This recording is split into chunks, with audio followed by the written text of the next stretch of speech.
ଉପର ମୁଣ୍ଡରେ ଲଗାଣ ବର୍ଷା ଓ ସମୁଦ୍ର ଜୁଆରିଆ ଯୋଗୁଁ ବୈତରଣୀ ନଦୀରେ ବନ୍ୟା ଜଳ ବଢିବାରେ ଲାଗିଛି, ଯାହାଫଳରେ ଭଦ୍ରକ ଜିଲ୍ଲାର ଆର୍ଡି, ଓଳଗଡ଼, ନାଦପୁର, ସୁଦରପୁର, ମାଧପୁର, ତେନ୍ତୁଳିଡିହ, ଭୂଇଁ ବୃତ୍ତି, ନାଲଗୁଣ୍ଡା, ଘଟପୁର ଆଦି ପଞ୍ଚାୟତରେ ବନ୍ୟା ପାଣି ପଶିଛି।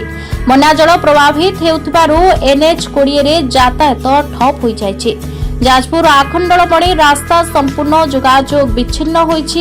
ରାସ୍ତା ଉପରେ ଚାଲୁଛି 2 ଫୁଟ ପାଣି। ପ୍ରତିବର୍ଷ ଏହି ଷାଠିବାଙ୍କୁଡ଼ା ଅଞ୍ଚଳ ବୈତରଣୀ ନଦୀ କୂଳରେ ଜନବସତି ଅଞ୍ଚଳକୁ ସୁରକ୍ଷା ଦେବା ପାଇଁ କୋଟି କୋଟି ଟଙ୍କାର ପଥର ପ୍ୟାକିଂ ଯାଜପୁର ଜଳସମ୍ପଦ ବିଭାଗ ତରଫରୁ କରାଯାଉଛି, ହେଲେ ଏହା କୌଣସି କାର୍ଯ୍ୟରେ ଲାଗୁନଥିବା ଅଭିଯୋଗ କରିଛନ୍ତି ସ୍ଥାନୀୟବାସୀ।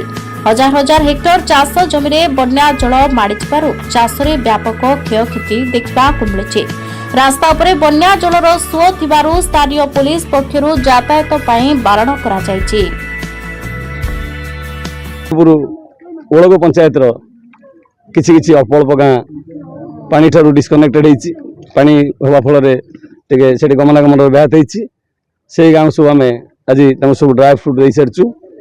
ତାପରେ ସେଇ 4ଟା ପଞ୍ଚାୟତ ପରେ ଆମେ ଏବେ ବୁଲୁଥିଲୁ ନାଲଗୁଡ଼ା ପଞ୍ଚାୟତର ରାମପୁର ଗାଁ ମଧ୍ୟ এই দিন 12টা ପରେ ପାଣି ବଢ଼ିବା ଫଳରେ ସେ ମଧ୍ୟ ବିଚ୍ଛିନ୍ନ ହୋଇଗଲା ଏବଂ ସେଇ ଗାଁକୁ ମଧ୍ୟ ଆମେ ଏବେ ଡ୍ରାଏ ଫ୍ରୁଟ୍ ପଠାଉଛୁ। ନାଲଗୁଣ୍ଡା ଆଉ ଘଟପୁର ଏବଂ ତା ସହିତ ଖେରଙ୍ଗରେ ମଧ୍ୟ କିଛି କିଛି ଏରିଆ ପାଣି କଭର ହେଇଛି। ଯଦି ଯେଉଁ ପ୍ରକ୍ରିୟା ରିଲିଜ୍ ହେଇଛି ଆଉ ଯଦି ଉପରମୁଣ୍ଡରେ ବର୍ଷା ନ ହୁଏ ଆଉ ଯଦି ପାଣି ସେଠି ରିଲିଜ୍ ନ ହୁଏ ତାହେଲେ ଆମର ପାଣି ପତନ କ୍ରମଶଃ କମିବ ଆଉ ବଢ଼ିବାର ସମ୍ଭାବନା କାହିଁ ଆମେ ଆଶା ଏବେ କରିପାରୁନୁ। ତଥାପି ଦେଖିବା ଆମେ ସମସ୍ତେ ଜାଗ୍ରତ ରହିବା, ଯାହା ଆବଶ୍ୟକ ପଡ଼ିବ କରିବା। ନମସ୍କାର।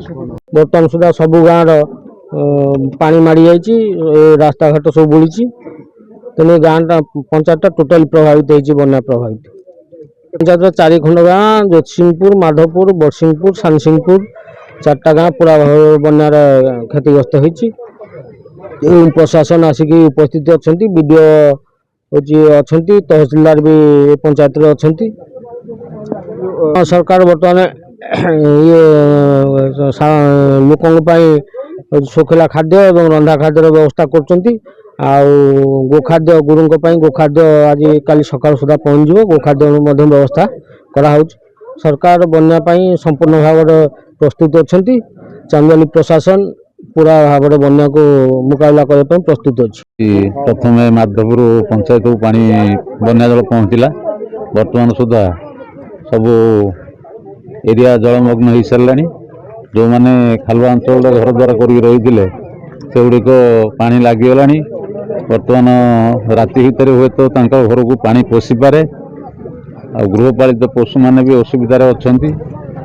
ଯେଉଁମାନେ ଦିନ ମଜୁରିଆ ସେ ଲଗାତାର ବର୍ଷା ହେବା ଫଳରେ ମଜୁରୀ ଲାଗିପାରୁନଥିଲେ, ଆଜି ବନ୍ୟା ହେଲା, ସେମାନେ ମଧ୍ୟ ଭୋକ ଉପାସରେ ଅଛନ୍ତି।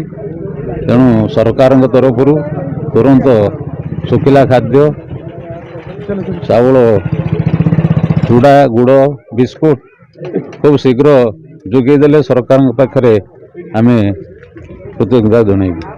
ମାଧପୁର ପଞ୍ଚାୟତରେ 6000ରୁ ଉର୍ଦ୍ଧ୍ୱ ଲୋକ ସଂଖ୍ୟା ସମ୍ପୂର୍ଣ୍ଣ ଜଳମଗ୍ନ ହୋଇକି ଅଛି। ଋଣ ଛାଡ଼ ତା ସହିତ ସରକାର ସାହାଯ୍ୟ ଯୋଗାଇ ଦେଲେ ଲୋକମାନେ ତଳି ପକାଇକି ଯଦି ଆବଶ୍ୟକ ହୁଏ ଚାଷବାସ କରିପାରିବେ।